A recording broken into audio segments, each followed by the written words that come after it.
আসসালামু আলাইকুম। নতুন একটা ব্লগে আপনাদের স্বাগতম। প্রথমে চলে আসছি রমনা পার্ক। রমনা পার্কে পহেলা বৈশাখের আমেজটাই আলাদা। লোকজনের ভিড় আর নানা ধরনের পোশাকে সেজে পয়লা বৈশাখের এই উৎসবকে যেন বুকে ধারণ করেছে। বিকেলের নরম আলো আর রমনা পার্কের সবুজ গাছগাছালির মাঝে আজ যেন বৈশাখী উৎসবের এক অন্যরকম রূপ। রমনার প্রতিটা কোণ যেন বলছে এটাই নববর্ষের আসল সৌন্দর্য।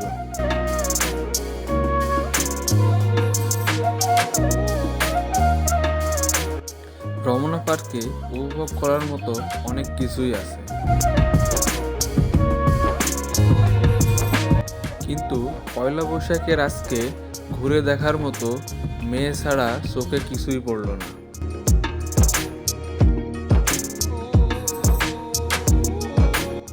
আজকের এই দেখাদেখির মধ্য দিয়েই রমনা পার্কের যাত্রা শেষ করলাম।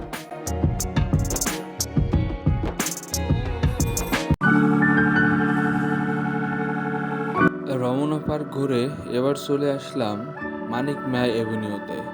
এখানে এসে যেন নববর্ষের আসল সৌন্দর্য উপভোগ করলাম। মানিক মিয়া এভিনিউতে এসে কি কি উপভোগ করেছি চলেন আজকে আপনাদের সবকিছু দেখাবো।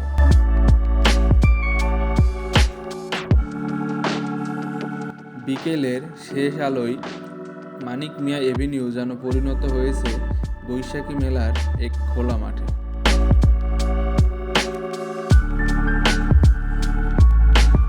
এটা শুধু একটা দিন না, এ যেন এক অনুভব, এক আত্মপরিচয়ের উৎসব।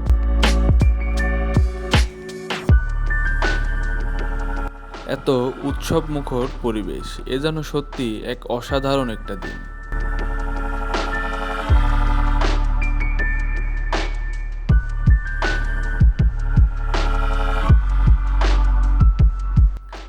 আজকের উৎসবের এই সৌন্দর্যটা দ্বিগুণ বাড়িয়ে দিয়েছে জাতীয় সংসদ ভবন।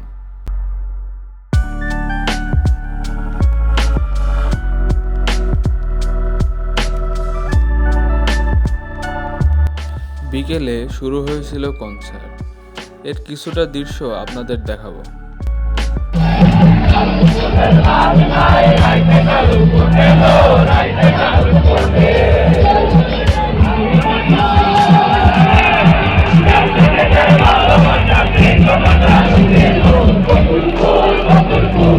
আজকের সব থেকে উপভোগ জিনিস হচ্ছে এই ড্রোন শো।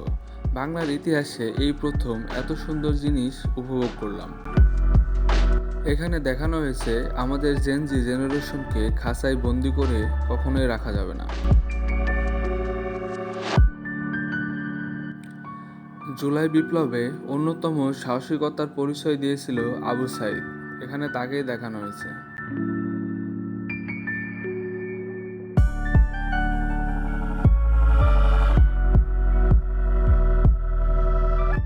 জুলাই বিপ্লবের শহীদ মীর মুগ্ধ ভাই।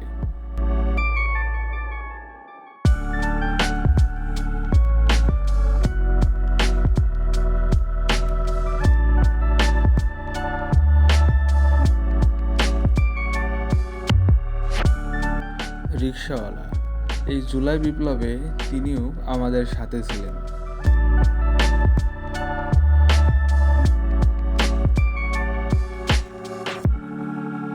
আমরা ৭১ থেকে শিখেছি, ৭১ থেকে শিখেই এই জুলাই বিপ্লব ২৪ অর্জন করেছি।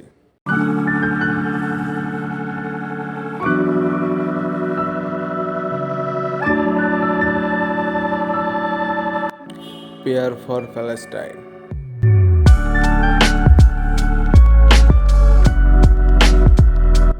আজকের এই ড্রোন শো চীনের সহযোগিতায় করা হয়েছে। চীন যে আমাদের বন্ধু, এর মাধ্যমেই সেটা প্রকাশ পেয়েছে।